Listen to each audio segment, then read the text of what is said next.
সমস্ত প্রশংসা সেই আল্লাহ তাআলার জন্য।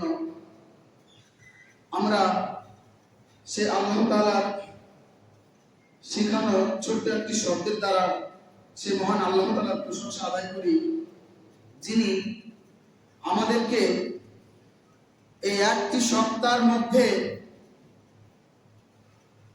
একটি সপ্তাহের যতগুলি ফরজ নামাজ আছে সব ফরজ নামাজ বাদ দিয়ে এবং এই একটি সপ্তাহ আল্লাহ তাআলার নাফরমানি করে একটি সপ্তাহ আল্লাহ তাআলার নাফরমানি করলাম, তারপরেও আল্লাহ তাআলা রব্বুল আলামিন তিনাকে আমরা একটি সপ্তাহ অমান্য করলাম, যে 5 ওয়াক্ত নামাজ আছে একটি সপ্তাহ 6 দিনে, সেগুলি আমরা আদায় করলাম না, কিন্তু তারপরেও আল্লাহ তাআলা রব্বুল আলামিন আজকে মাত্র 2 রাকাত জুমার নামাজ আদায়ের জন্য মসজিদে আমাদেরকে আসার তৌফিক দান করেছেন।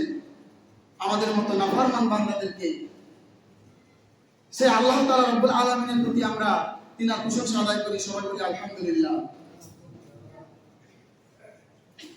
তিনি আমাদের নাফরমানির কারণে তিনি আমাদেরকে ল্যাংড়া করে দেননি, কানা করে দেননি বা অসুস্থ করে দেননি। তিনার এক সপ্তাহ নাফরমানি করার পরেও আমাদেরকে তিনি মসজিদে আসার তৌফিক দান করেছেন, আলহামদুলিল্লাহ। অতঃপর যে আল্লাহ তাআলা রব্বুল আলামিন আমাদেরকে শুধু সৃষ্টি করে ছেড়ে দেননি, তিনি আমাদের নিকটে তিনি যে কিতাব পাঠিয়েছেন, জীবন কিভাবে জীবন কাটাতে হবে এই পদ্ধতি যে কিতাবে বলে দিয়েছেন, সেই কিতাবই শুধু আমাদেরকে দিয়ে দেননি, তিনি এই কিতাব থেকে কিভাবে জীবন কাটাতে হবে এটা দেখানোর জন্য তিনি একজন নবীও পাঠিয়েছেন। সেই নবীর প্রতি অর্থাৎ শেষ নবী মুহাম্মদ সাল্লাল্লাহু আলাইহি সাল্লাম এর প্রতি আল্লাহর অশেষ রহমত বর্ষিত হোক, সবাই বলে আল্লাহুম্মা আমিন। অতঃপর আমরা আল্লাহ তাআলার আরো প্রশংসা আদায় করি, তিনি আমাদেরকে সমস্ত মাখলুকের মধ্যে এই পৃথিবীতে যত মাখলুক আছে সব থেকে উত্তম যত নিয়ামত আছে, সমস্ত নিয়ামতের থেকে সব চাইতে দামি একটি নিয়ামত এই পবিত্র কোরআন, এই কোরআন দান করেছেন। সেই জন্য আমরা আবার বলি আলহামদুলিল্লাহ।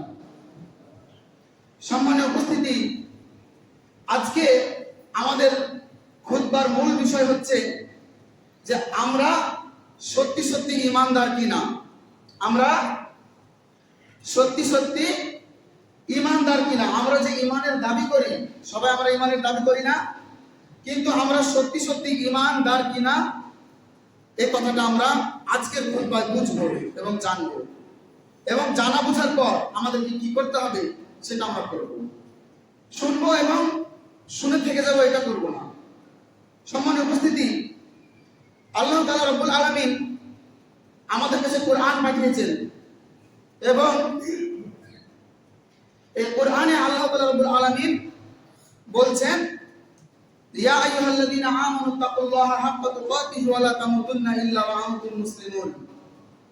ইয়া আইয়ুহাল্লাযীনা আমানু, ও হে বিশ্বাসীরা, যারা তোমরা নিজেদেরকে বিশ্বাসী দাবি করো, অর্থাৎ বিশ্বাস মানে ঈমান, আর ঈমান যারা আনে তাদেরকে মুমিন বলা হয়, অর্থাৎ মুমিন পুরুষ এবং মুমিন নারী। তোমরা যারা নিজেদেরকে ঈমানদার দাবি করো তাদেরকে আল্লাহ তাআলা রব্বুল আলামিন বলছেন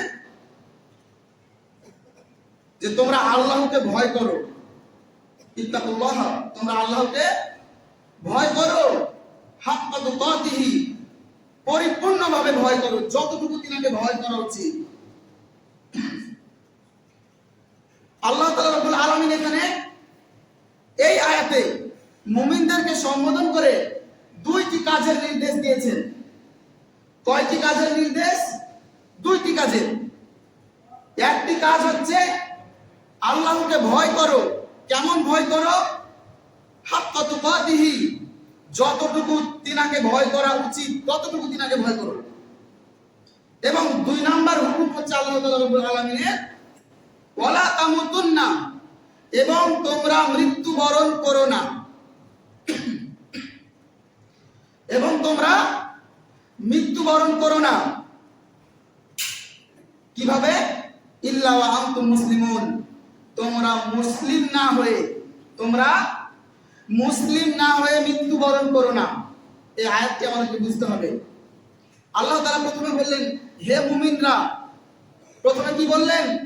হে মুমিনরা, এবং আয়াতের শেষে বলছেন যে তোমরা মুসলিম না হয়ে মৃত্যুবরণ করো না। আল্লাহ আমাদের সঙ্গে আর কি করলেন?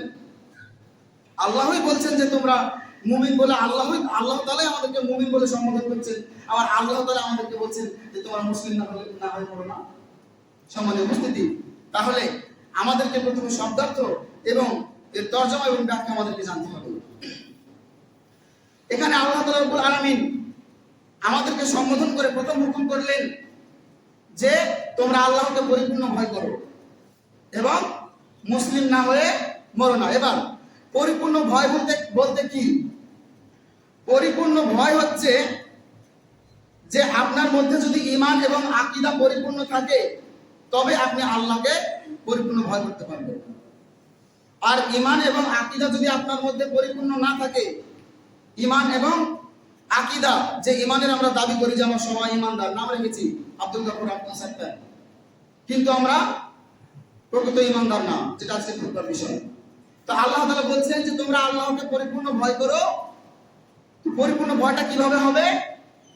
আমাদেরকে কোরআন এবং হাদিস থেকে ঈমান এবং আকীদা সম্পর্কে যদি আমাদের জানা থাকে, ঈমান আর আকীদা যদি আমাদের পরিপূর্ণ থাকে, তবে আমরা আল্লাহকে পরিপূর্ণ ভয় করতে পারবো।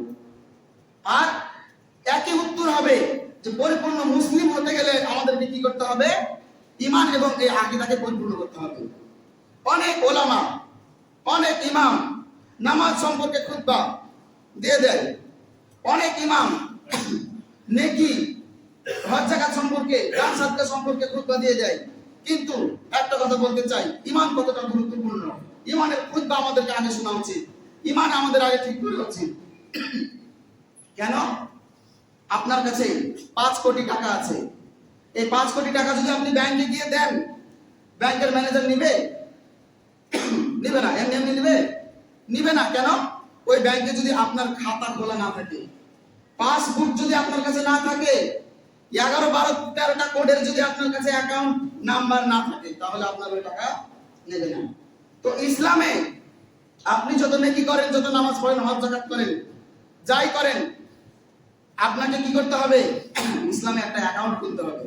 সেই অ্যাকাউন্টটা হচ্ছে ঈমান। এই অ্যাকাউন্টের যদি নাম্বার, যে কোডগুলো আছে, সংখ্যাগুলি আছে, এগুলি যদি আপনার ভুল হয়ে যায়,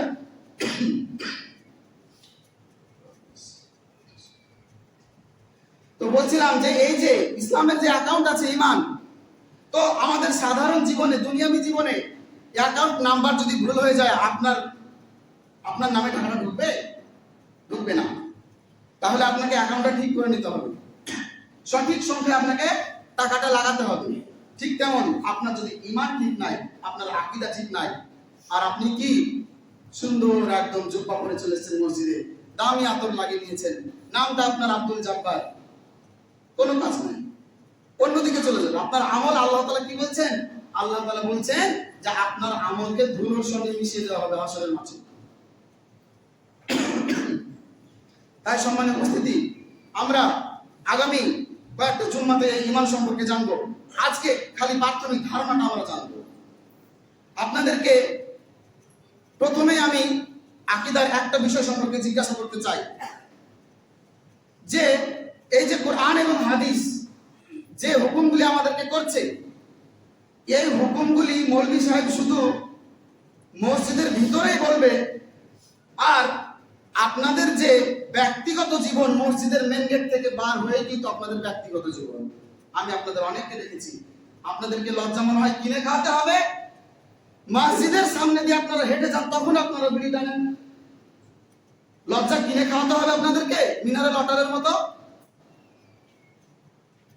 তাহলে বলছিলাম যে আকীদা, এটা আপনার আকীদা খারাপ, সেই কারণে আপনি এইরকম মসজিদের সামনে যাচ্ছেন, আপনার আকীদা খারাপ।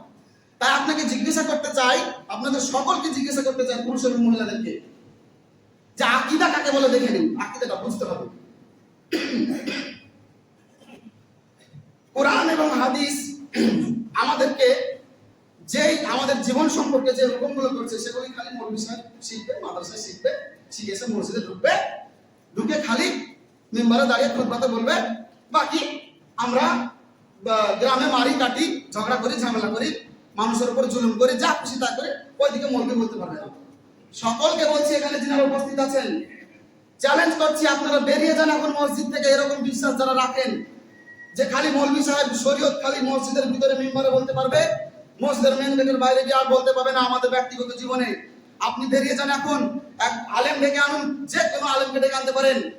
আমি স্পষ্ট ভাষায় বলে দিচ্ছি, এরকম আকীদা যদি কারো থাকে সে হচ্ছে স্পষ্ট কাফির, অস্বীকারী। শুধু কাফের না, সে বেঈমান, স্পষ্ট বেঈমান। আপনাদের সকলকে চ্যালেঞ্জ করলাম, বেরিয়ে যান এখন, গিয়ে কোনো আলেমকে ডেকে আনুন। চ্যালেঞ্জ করলাম, আমি স্পষ্ট চ্যালেঞ্জ। তাই বলতে চাইছি যে আকীদা বুঝলেন তো? তো এইটা যদি আকীদা আপনাদের কারো থাকে যে শরীয়ত শুধু মসজিদের ভিতরেই বলা হবে আর আমাদের ব্যক্তিগত জীবনে বলা হবে না, আপনাদের গ্রাম থেকে এটা হচ্ছে, আপনাদের গ্রামে এটা হচ্ছে। সেই জন্য বলছি, আমি যদি প্রসঙ্গ অনুযায়ী কথা না বলি তো ঘোড়ার ডিম একদম একদম, হাট্টিমা টিম টিম, তারা মারতে পারে ডিম, এই ডিম পাড়া পারি, এই গল্প করে আপনাদের সামনে কি করবো? মানে বাস্তবতা যদি আমি তুলে না করতে পারি, কিসের ইমাম? তো আপনাদের গ্রামে এগুলো হচ্ছে। এরকম আকীদা অনেকের আছে যে মৌলভী সাহেব শরীয়ত খালি মসজিদের ভিতরে বলবে আর আমাদের ব্যক্তিগত জীবনে বলবে না। এক নম্বর, এই আকীদা যদি কারো থাকে ঠিক করে নেবেন। কেন? আল্লাহ তাআলা রব্বুল আলামিন বলছেন যে উদখুলু ফিস সিলমি কাফা, তোমরা ইসলামে পরিপূর্ণরূপে প্রবেশ করো। আপনার যদি চুল কাটাও ইসলামের বাইরে হয়, আপনি পরিপূর্ণরূপে মুসলমান না, আপনি ঈমানদার হতে পারবেন না। আপনার খাওয়া দাওয়া যদি ইসলাম অনুযায়ী না হয়, আপনি বেশিও যদি খেয়ে নেন, সুন্নাতের বাইরে চলে যায়, আপনি পরিপূর্ণ মুমিন হতে পারবেন না। তাই সম্মানিত উপস্থিতি, আরেকটা কথা জিজ্ঞাসা করতে চাই যে আল্লাহ তাআলার জ্ঞান কি আমাদের চাইতে কম? বলেন, আপনারা কেউ বিশ্বাস করেন এটা? যদি বিশ্বাস করেন তাহলে তার ঈমান নাই, সে মুশরিক, কাফির, সে বেঈমান। দরকার নাই মসজিদে আসার। আর আমার এই কথা আপনি চলে যান এখন, যে কোনো আলেমকে ডেকে আনতে পারেন পৃথিবীর।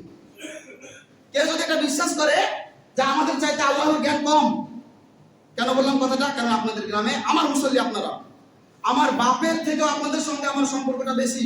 কেন? আপনাদের পরকালের দায়িত্ব আছে আমার হাতে। আমি ছেড়ে দিব দায়িত্ব, তারপর আপনাদের মতো সাধারণ হয়ে যাব, কিন্তু আমার হাতে দায়িত্ব আছে। আমার বাপের থেকেও বেশি সম্পর্ক আপনাদের সঙ্গে। আমার বাপকে, আমার মামাদেরকে আমি বলে বলে ছোটাতে পারি বিড়ি খাওয়া। স্পষ্ট আমার মাকে বলেছি, মা তুমি গুম করো না। আমার মা বলেছে ছেড়ে দিব, মরার আগে ছেড়ে দিব, একদিন ছেড়ে দিব, আস্তে আস্তে ছেড়ে দিব। আমি স্পষ্ট বলেছি তোমার জানাজা আমি পড়াবো না। তার থেকেও কঠিন, ভালো মানে তার থেকেও দামি সম্পর্ক আপনাদের সঙ্গে, ইমাম এবং মুসল্লির সম্পর্ক।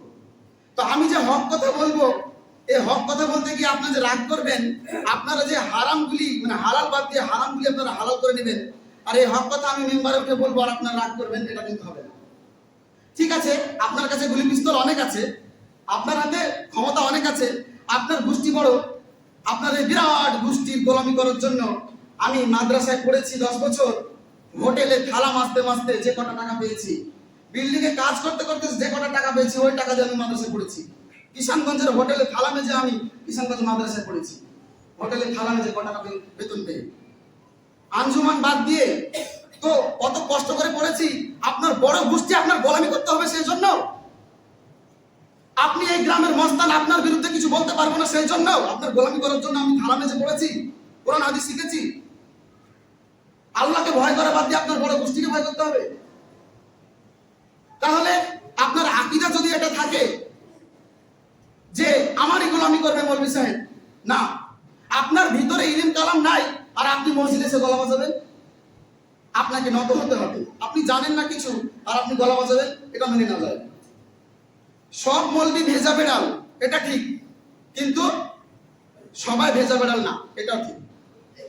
সম্মানিত উপস্থিতি, তাই যেটা বলছিলাম যে আমাদের আকীদা যদি এটা থাকে যে আল্লাহ তাআলা রব্বুল আলামিন আমাদের থেকে কম জানি, এটা একটা বিশ্বাস, আকীদা। তো এটা আমরা মুখে কেউ দাবি করি, কেউ মুখে দাবি করি না যে আল্লাহ আমাদের থেকে কম জানি, কিন্তু আমরা কাজে পরিণত করি। আমরা আমাদের কাজের মাধ্যমে, কথার মাধ্যমে এটা আমরা দাবি করি যে আল্লাহর জ্ঞান আমাদের থেকে কম আছে। কিভাবে? এটা হচ্ছে একটা আকীদার বিষয়। কিভাবে? আল্লাহ তাআলা রব্বুল আলামিন বলছেন উদখুলু ফিস সিলমি কাফা, তোমরা ইসলামে পরিপূর্ণরূপে প্রবেশ করো। আল্লাহ তাআলা এই জন্য আমাদেরকে সতর্ক করে দিয়েছেন যে ওয়ালা তামুতুন্না ইল্লা ওয়া আনতুম মুসলিমুন, ইসলামে যে আমরা পরিপূর্ণরূপে প্রবেশ করেছি বা করবো, এই যে দাবিটা করি, আপনারা এখানে যিনারা উপস্থিত আছেন, বলেন তো ইসলাম শব্দের অর্থ কে কে জানেন? কে কে জানেন ইসলাম শব্দের অর্থ? ইসলাম শব্দের অর্থ আমি আপনাদের এখানে জিজ্ঞাসা করেছিলাম, তো উত্তর এসেছিল শান্তি। এটা একটা বিরাট চক্রান্ত। ইসলাম শব্দের অর্থ যে শান্তি, এটা একটা বিরাট চক্রান্ত। ইসলাম শব্দের অর্থ শান্তি না।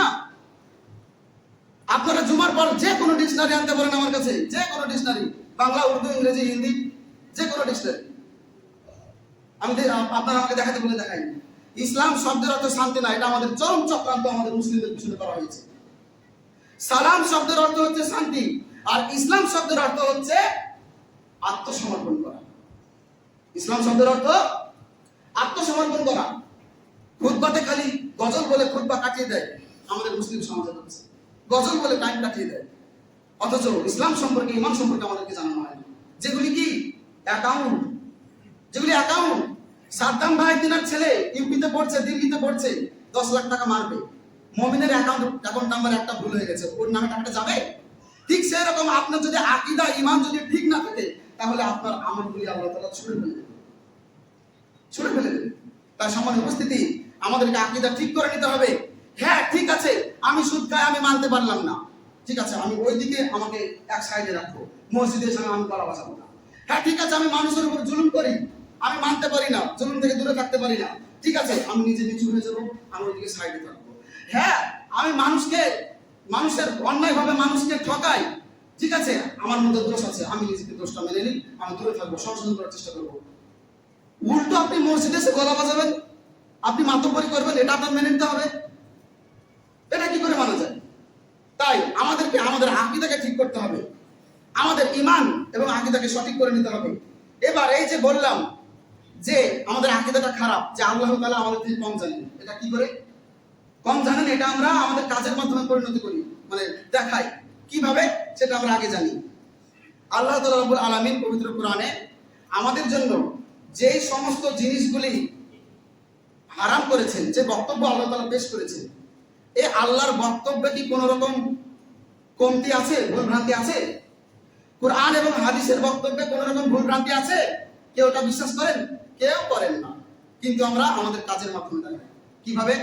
আল্লাহ তাআলা বলছেন যে নামাজ ছেড়ো না, রাসূলুল্লাহ সাল্লাল্লাহু আলাইহি সাল্লাম বলছেন নামাজ ছাড়া কুফরি। আপনি জানেন না এটা?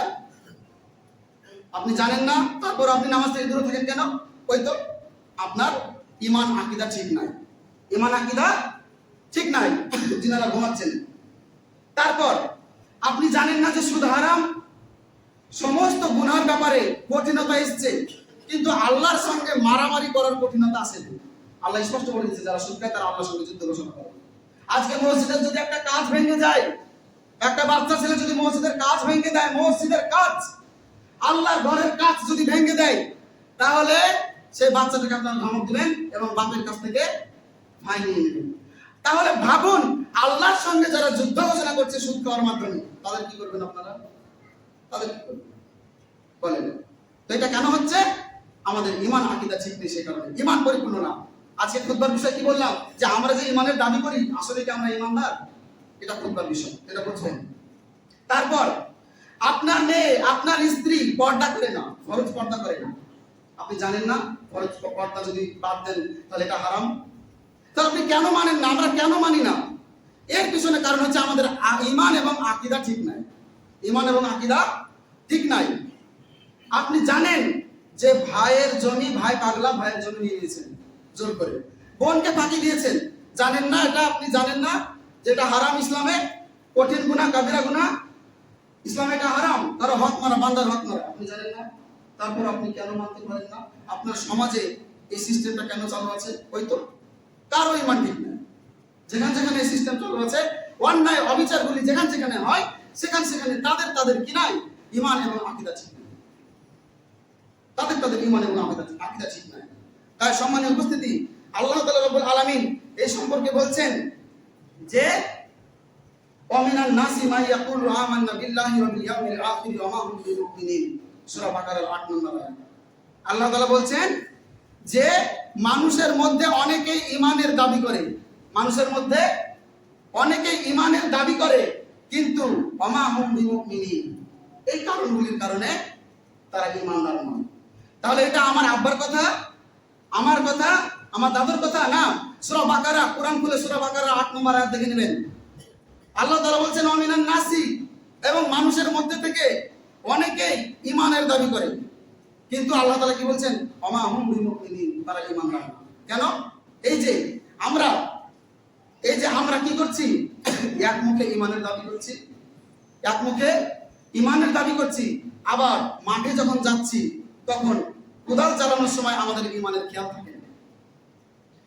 আমরা যখন ভাই বোনের মধ্যে জমি বন্টন করছি তখন মসজিদে এসে মুরব্বী, বিশাল মুরব্বী, কিন্তু যখন আমরা ভাই বোনের সম্পত্তি বন্টন করছি তখন আমাদের ঈমানের খেয়াল থাকে না। এই পর্যন্ত ঈমান আমাদের আকীদাই তো এই পর্যন্ত, যে ইমাম সাহেব খালি মসজিদে বলতে পারবে শরীয়তের কথা, আল্লাহর হুকুম হালাল হারাম খালি মসজিদে বলতে পারবে, বাইরে কিছু বলতে পারবে না। তাই সম্মানিত উপস্থিতি, আমাদেরকে আমাদের ঈমান এবং আকীদাকে ঠিক করে নিতে হবে। কেন?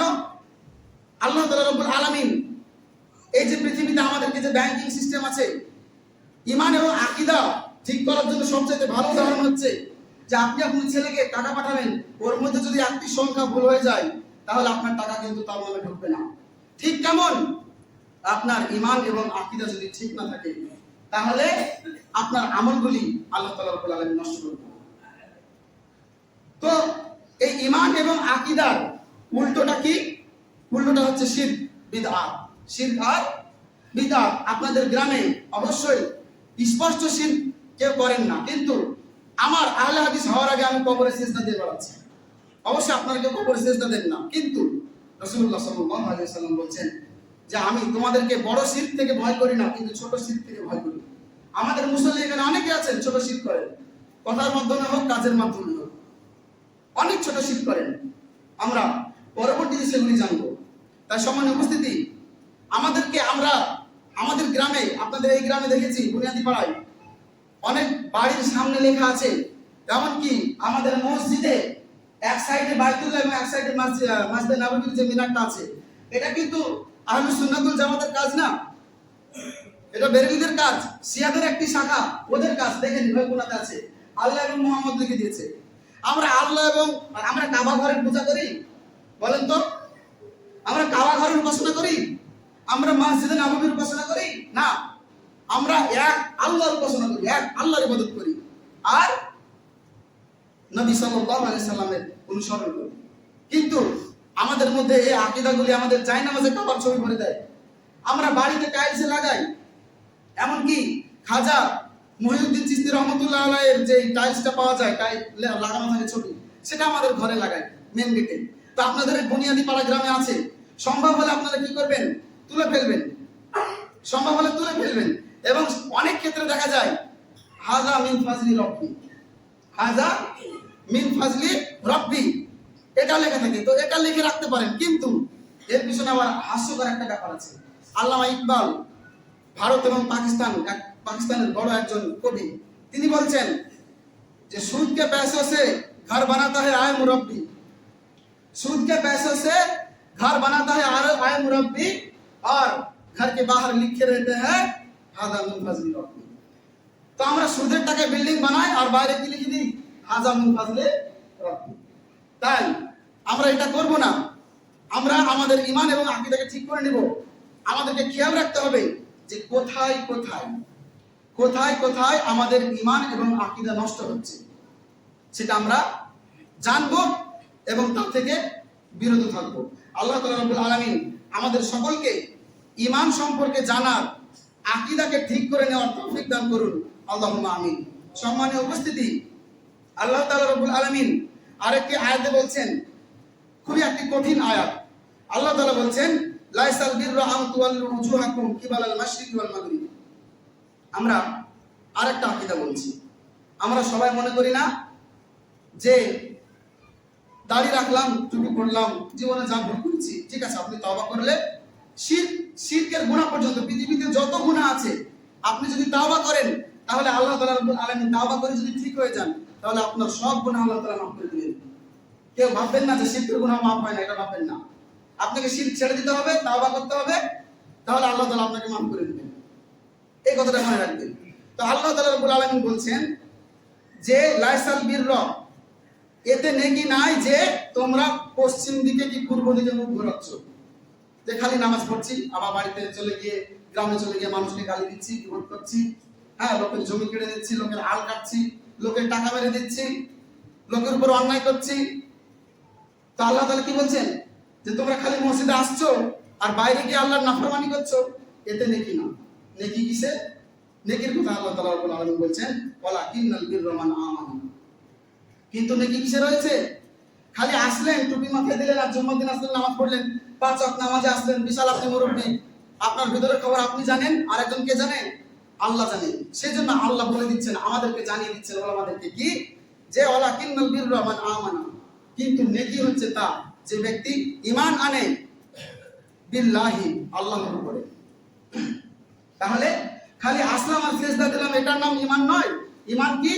ঈমান হচ্ছে আল্লাহর উপরে ঈমান আনা, ওয়াল ইয়াউমিল আখির, এবং শেষ দিনের উপর ঈমান আনা, ওয়াল মালাইকাতি, এবং ফেরেশতাগণের উপর ঈমান আনা, ওয়াল কিতাবি, এবং বিশেষ করে কুরআনের উপর ঈমান আনা, ওয়ান নবিয়্যিন, এবং বিশেষ করে নবী মুহাম্মদ সাল্লাল্লাহু আলাইহি ওয়াসাল্লামের উপর ঈমান আনা।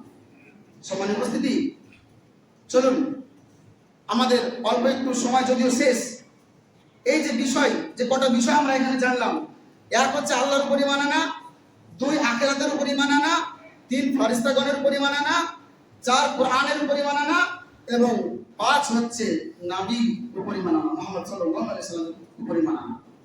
তো এই ঈমান আনার যে পাঁচটি জিনিস সম্পর্কে ঈমান আমাদের কার কার কতটুকু আছে বলেন তো? আমি তো আপনাদেরকে বললাম যে আপনারা সবাই বেঈমান, যাদের মধ্যে এগুলো পাওয়া যায়, আপনারা সবাই বেঈমান। তাহলে আপনারা তো আমাকে এটা বলতে পারেন, আরে আমরাই সবাই বেঈমান আর খালি মৌলভী সাহেব একলা ঈমানদার, দাঁড়া জুমা শেষ হোক তারপর মৌলভী দিচ্ছি। আরে ভাই, আমার ব্যবস্থা করার আগে আপনারা নিজেদের হিসাব করুন, বুকে হাত রেখে বলুন কে কয় পৃষ্ঠা পড়েছেন ঈমান সম্পর্কে। আরবি না, বাংলা ভাষায় কয় পৃষ্ঠা পড়েছেন, কয়খানা পৃষ্ঠা পড়েছেন ঈমান সম্পর্কে? কারো বয়স 10 বছর, 20 বছর, 40 বছর, 50 বছর, বলেন তো কখন পৃষ্ঠা পড়েছেন ঈমান সম্পর্কে? যে ঈমান নইলে আপনি জান্নাতে যেতে পারবেন না। ইসলামের মূল খুঁটি হচ্ছে ঈমান। এই ঈমানের উপর সবকিছু থাকে। এটা একটা অ্যাকাউন্ট, এটা যদি ভুল হয়ে যায় তাহলে আপনার কিছু হবে না। এটাই সব, আপনি যতই যা কিছু করেন, দামি আতর দেন, বড় জুব্বার, একদম সুন্দর বড় বড় দাড়ি, কোনো কাজ নাই আপনার ঈমান যদি ঠিক না থাকে। তাহলে ভাবুন আপনি কয়খানা পৃষ্ঠা পড়েছেন ঈমান সম্পর্কে, আর আমি বলে দিলাম আপনারা রাগ করে যাবেন, তাহলে কিন্তু হবে না। তাই সম্মানিত উপস্থিতি, যেই বিষয়গুলি ঈমানের রুকুন আছে, ঈমান কাকে বলে, আকীদা কাকে বলে, আকীদার ব্যাখ্যা, বিস্তারিত আলোচনা আছে, সেগুলি ইনশাআল্লাহ আল্লাহ তাআলা রব্বুল আলামিনের কাছে দোয়া করি যে আল্লাহ তাআলা রব্বুল আলামিন আমাদেরকে পরিপূর্ণ ঈমান সম্পর্কে খুতবার মাধ্যমে হোক এবং বই পড়ে হোক আমাদেরকে ঈমান সম্পর্কে জানার এবং সেই অনুযায়ী আমল করার তৌফিক দান করুন। আল্লাহুম্মা আমিন।